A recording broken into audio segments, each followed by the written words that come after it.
حجون مس حقنا زانتا ሕብራዊ ምሕዝነት ተራኺብና ኣለና ዝኸበርኩምነ ዝኸበርከን ተኸታተልትና ከመይ ቀኒኹም ምስ ናይ ዝሓለፈ ክፋል ብምትእስሳር ብዛዕባ ጉዕዞዞም ክልተ ኣሕዋት ማለት ኣዳምን ዊንታን ንዝሃብኩም ግምታት መደምደምታ ዝገብር ራብዓይ ክፋል ሒዝናልኩም መፂና ኣለና ተኸታተሉ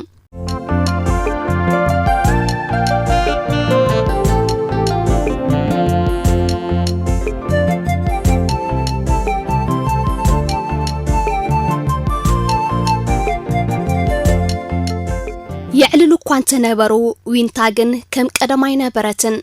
سمعيتاتا كتحب زدليتن كتمثل ناب موبايلان ندغن بمطمات على بطات بزح كيعللو نايت مالغي غيرو تنغرني بلتو غصا بستخاله متن كتفكسو انا تغادلت ادم كابتحتو كهدم انا فتنه انتي مسبلكني اخمو كم ازبلكوخي إلو حاتتام وينتا دما كلو كمزي الكاني كمزي لكايلا تزاربت ملسوغن طويواي نيرو حجون نجيغو اي امنن وينتا كابزن لعلك تتصاوراي كالتن نتن زغن فلازنا برا حرقانا ختصاور مليسا دغاغيما موبايلات رئنا برات امونغو نافقكخا زبلا قالاتني ادم سمعت لبا كابزنا برتو خطوص بمدلاي كابت زنبرتو هرمت نلعل وسخت جن انت يعبس حنسابنا حوارون كاب أمر أزاي تاسس قالا كل نجر أحرق وادما كد ساكت بتكبر رأيني حجان خخيد إلى بشغلتا حازت نمئة متر زخون بحارة تقعزم الزخول لك على لجن جزء بأسر إنيرم دولخا أي تدفي مسبلة جزء نابو النات أويت دحن بعليك دوله بلا عيننا عين دما تقات أمو قولحتانا بعينتي مسردت شعو ياز تردأت اتن كم ما ينقه تصري متكل زنابرنا عينتو كم زي تسلاقا انتخونا نحساباتو مالت نايفغري اردادو كسعرو كم زي كالا جنكا كم زفكرا ازنقر ازلوا كوينن تسمعا دحرتشاو مبها هالوم اب شغليت تاتا سقيلا سمعيتات نايسب كان ببايك النيا زبلا زربا زكرا ازيادن قصاتلوم أموي أدامي دما بلت بحزن لبي أكايد آن كل جزي كاب أتفل زنبرت يتمثل نيرام من البات كما قد أمي انت تراخبو أسمرت أبابيهم معلتا تدراري بمقبو أسروحو من ناس سرحو وارحملو أغطرهم زغرتات أدو كان محفرة مزقب هيوتا إنا تملالسة عشون كاي كهاسس مليسيو زحدس نيروم ولا قطر تليفونو كابت مزقبن كاب ناي تكستن مس كل صحاحف ودمتي ساتون تنبرت اتا قطري كاب امرا كدم تساسله زي كالت كدول لليلا كندي غزي موبايل العلا زي قمطتام كم معلتات حدا غزي بتغزاوتم مستحنتي كافي سرحا زنبرا محزوتا ان خران كلوا مس ادو بقدامي تراخيبنا الى اتا محزا تزاربت وا ناي بحقي ترخوا بخلكم دو أوه لوم كنا جناي تراخمنا بلت هندبت سلز خونتا اتحتم انتي كم تملست أفيقوا وتأتا أنا بلت مدوللو سلام كأنبلو إلا مستزاربتا دس زي مبالنا وينتا عبقز آتلتفونا برام نعناي محجي كلملس كلنا ندوللو إلا قوا انت أمانتا بوشت آجن بعلي فلت بلت وينتا مسحف النامببت كنكلا أمونغو بزعبا أدام حد حسب حسبت جاكيت يرا كاب جز أوزيا ناب أبكباب مياباشا والتركب ندا إنترنت آتيا نايفرق ساعات أوريت أكوف بلد نتا كرمي كلتا معالتي زي صحفتها بملكع PDF كأيرات تاسل زنبرت بإيمون غد سدا تأجم زنباري كونن اتجزيا كاترس لزنبرة زمار راي نبرن اتو كونيكشن صبو إنيروم اتا زنبرتاك عند مغنيات نتا دبداب كتسدلو سلا زنبرة حساباتا صبو راجرا ولا حماك تحسب اتا كارد كي ترد اتا تودأت مقوت مسوشتا حجون ولا أمن قدي أي قوارزن أمو ودأتا جن حرق أنا زي مقلات سمعيتاتا زي مزراب حما أمل سلا زنبرة اتا زلاتا انكو تقبار سلا زخونت وشت اكفلت اللوه إلا صبو كم زقبرت بعلا ننفسان آرت أدوية أنت آتتبه غيركا سلا زنببكا كابل بيه مسكنكا أدوية ኣይትጋገ ሰብ መሓዘኻ ወይ ኣብ ጎኑ ክትህሉ ክበገካ ወይ ድማ ቆፀራ ሕጂ ንራኸብ ወይ ሎሚ እንተይሉካ ብዘይ ምኽንያት ኣይኮነን የዝብል እቲ ዝዓብየ ምኽንያት ዝብሎ ኣነ ኣብታ ሞት እቲ ኣምሳኻ ካብ ዝኹሉ ኣብ ዓለም ዘሎ ህይወታውን ዘይህይወታውን ንዓኻ ስለ ዝደለየ ኢለ ዝኣምን ዘይህይወታውያን ክብል እንከለኹ ንኻልእ ሰብ ጊንጥ ዘረባ ክኸውን ይኽእል እዩ ንዓይ ግን ዘይህይወታውያን ከም በዓል ጎቦታት ሰማያት ገዛውቲ ጽርግያ ጎረናታት ወዘተ ኣይተሓዘለይ እምበር ንሳቶም ልዕሊ ሰብ እዮም ንዓይ ዘጸናንዑኒ እቲ ሰብ ክረድየካ እንከሎ ግን ኩሎም ከምኡ ስለ ዝደለዩ ይጽውዑኻ ማለት ኣይኮነን ግን ካብ ቅድሚ ሕጂ ኣብ ርክብኩም ዝነበረ ተግባራቱ ነቲ ሰብ ክትፈርዶ ትኽእል ኢኻ እዛ ሕብራዊ ምሕዝነት ኢለ ሂብያ ዘለኹ ዕድመ ንዓኻ ምስተን ኣብ ሓቀኛ ፍቕራዊ ዛንታ ዝተመርኮሳ ሓጸርቲ ልቢ ወለዳተይ እታ ዝበለጸት ኣነ ዝፈትኽዋ ኮይና ትለያላ ሕብራዊ ምሕዝነት ኢለ ክህባ ዝደረኸኒ ምኽንያት ብሰንኪኻ እዩ ንሓንቲ ቅብኣ ሕብራዊት እያ ክትብላ ዘኽእለካ ብዝተፈላለየ ሕብሪ ስለ ዝቖመት እያ ምሕዝነት ከዓ ከምኡ እዩ ብናትያ ተሓሳስባ ክገልጾ ተፈቲነ ግን ብዙሕ እዩ ቀዳማይ ደቂ ገዛውቲ ስለ ዝኾንካ ጥራይ መሓዙት ክትከውን ትኽእል ኢኻ እዚ ማለት ብሓደ ስለ ዝዓበኻን ኩሉ ግዜ ስለ ትራኸብን ትረአአን መሓዙት ክትበሃል ትኽእል ኢኻ ካልኣይ ንረብሓ ኢልካ ምሕዝነት ክትፈጥር ትኽእል እዚ ማለት ካብኡ ወይ ካብኣ ንህይወትካ ኣዝዩ ጠቓሚ ኮይኑ ምስኣ ወይ ድማ ምስኡ ብምጽጋዕካ ክትረኽቦ ትኽእል እንተኾይኑ ሳልሳይ ቦታ ዝውስኖ ምሕዝነት እዚ ማለት ከዓ ኣብ ሓደ ቦታ እሞ ምሕዝነት ትምስርት ሽዑ ብዝተፈላለየ ምኽንያት ካብቲ ቦታ ምስ ትርሕቕ ወይ ኣብታ ትሰርሓላ ትካል ጥራይ ትመሓዞ ካብኡ ምስ ወፀኻ ግን ኣይትዘኻኸርን ራብዓይ ካብ ልቢ ትፋቶሞ ነቲ ሰብ ከም ዘለዎ ትቐበሎ ምስ ኩሉ ኣበራቱ እዚ ማለት ኣብ መንጎኣትዩ ዝፈልየካ የለን እንትርፎኑ ሓድሕድካ ማዕረ ነብስኻ ትፈቶ ወይ ትፈትዋ ትተሓጋገዝ ድሌታት ውሽጢ ወይ ውሽጣት ትናበብ ንዓኻ ካልኦት ክገብሩኻ ዘይትረልዮም ነገራት ኣብኡ ወይ ኣብኣ ኣይትገብሮን ትተሓላሎ በቃ ሓምሻይ ኣንጻር ጾታ ስለ ዝኾንካ ርክባትካ ናብ ምሕዝነት ትቕይሮ በቃ ከም ወድን ጓልን ስለ ዝተቐራረብካ ጥራይ እዚአን እተን ኣነ ክገልጸን ዝኽእል እየን ካልእ እውን መሊእ ኣሎ ሕጂ ንስኻ ነብስኻ ኣብ ትምስርቶ ዝምድናታት ምስ መን እያ ትጽብጸብ ኣነ ኣብ ልዕሊኻ ዘለንን ኣብ ልዕሊ ዝኾነ ሰብ ክሳብ ዝቐርቦ ግዜ ኣለኒ ምስ ቀረብክዎ ግን ምስ ቁጽሪ 4 እየ ዝስራዕ እንድዕ እምበር ንዝበዝሐ ሰብ የተግብረ እቶም ውሑዳት ግን ከምዚ ሕጂ ተረሓሒቕና ዘለና ምስ ኮንኩ ማለት ምስ ሓረቕኩም ትቐንዲ ጠባየ ኣይምለስን እዩ ንሱ እዩ ትጸገመይ ኣድየ ምስ መሓዙተይ ናይ ምባሃሃል ወይ ኣባይቶ ኣውሪትካ ናይ ምንቕቓፍ ባህርያት ምሻለና ኢልካኒ ስለምንታይ ኣብ ልዕለይ ዘለካ ሓማቕ ኣረዳድኣ ምሳይ ዘይትረዳድኣሉ ንምንታይ ድሌታትካ ብዕርኽትኻ ዝሰምዖ ንስኺ ኸ ስለምንታይ ዘይተሓትኒ ክትብል ትኽእል ኢኻ ናይ ምባሃሃል ጠባይ የብለይን ካልኣይ ድማ ቃል ብዘይግብሪ ምውትያ ዝብል ጭርሖ ይኣምነሉን የተግብሮን እየ ወላ እኳ ክሓተካ እንተዘይሓሰብኩ ተግባራትካ ግን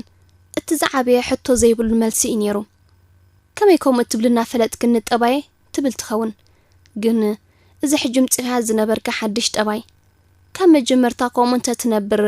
ጠባዩ ኢለ ሸለል ምበልኩኻ ኣዴ ነዛ ታሪኽ ክጽሕፍ 2 መዓልቲ ያወዲኣትለይ እቲ ዘገረመኒ ግን ኣብ ልዕሊኦም ከምዚ ዓይነት ባህሪ ምሕዝነት ዘርኣኽዎም መሓዙተይ እቲ ሓደ ከምዚ ናትካ ኣፍቂረዮ ከምኡ ዝገብር ዘለኹ መሲልዎ ንፍቕሪ ሓቲቱኒ እቲ ሓደ ከዓ ኣይፍቅረካን ኢለዮ ቅድሚ 2 ዓመት ግን ርክብና ከምቲ ናይ ቀደም ስለ ዝቐጸለ ሎሚ ኣነ ከም ቀደም ያለኹ መልስኽ ንገርን ኢሉኒ እቲ ካብ ንቡር ዝተፈልየ ከዓ ናትካ ከየፍቅረካ ፈሪሕካ ካባይ ምህዳምካ እዩ ስለምንታይ ግን ፈሪሕካ ኣቐዲምካ ወለድኻ ዘምጽልካ ክትምርዖ ከም ትደሊ ምሽ ነጊርካኒ ኣይተረዳእካን እምበር ኣቐዲምካ ነፍስኻ ሓራውፂኻ ኢኻኮ ኣነ እውን እምቢ ኣይፍቅረክን እንተ ትብለኒ ኣይምን ተቐየምኩልካ ነይረ ምኽንያቱ ድሌታትካ ስለ ዝፈልጦ ከይተፍቅረኒ ኢልካ ካብ ጓል ምህዳም ግን ናይ ሕልና ገበኒ ኣይትረልን ኩሉ ግዜ እናተወቐስካ ክትነብር ኢኻ ኩሉ ዝፈጥሮ ምሕዝነት ሰባት ከም ዝናትካ ብጌጋ ስለ ዝርድእዎ ኣብ ማእከል ብዙሓት እንከለኹ ጽምዋ ይስማዓንሉ ኣዴ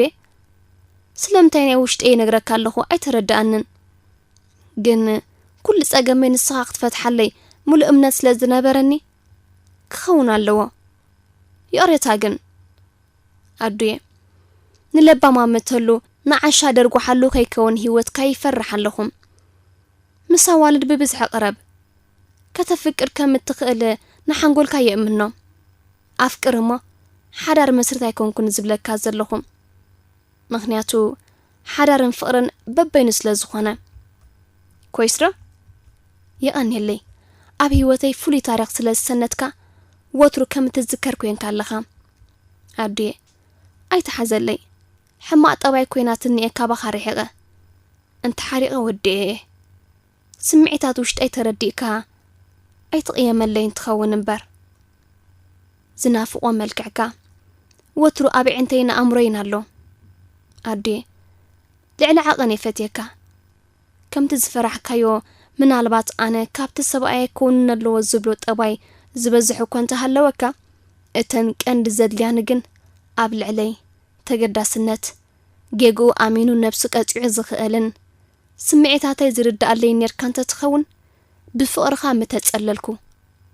ናይ ኤደን ደርፊ ድማ ኣብ ተግባር መውዓልክዋ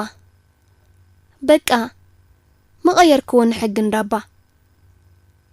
ጽቡቕ ዕድል ኣዱየ ሓሳብ ልብኻ ይስምረልካ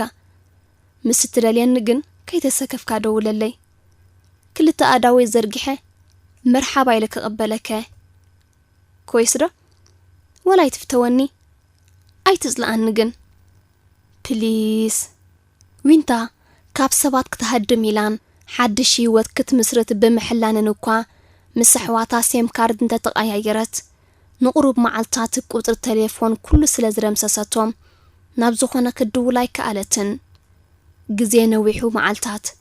ስም ቀይሩ ናብ ሰሙናት ምስ ሓለፈ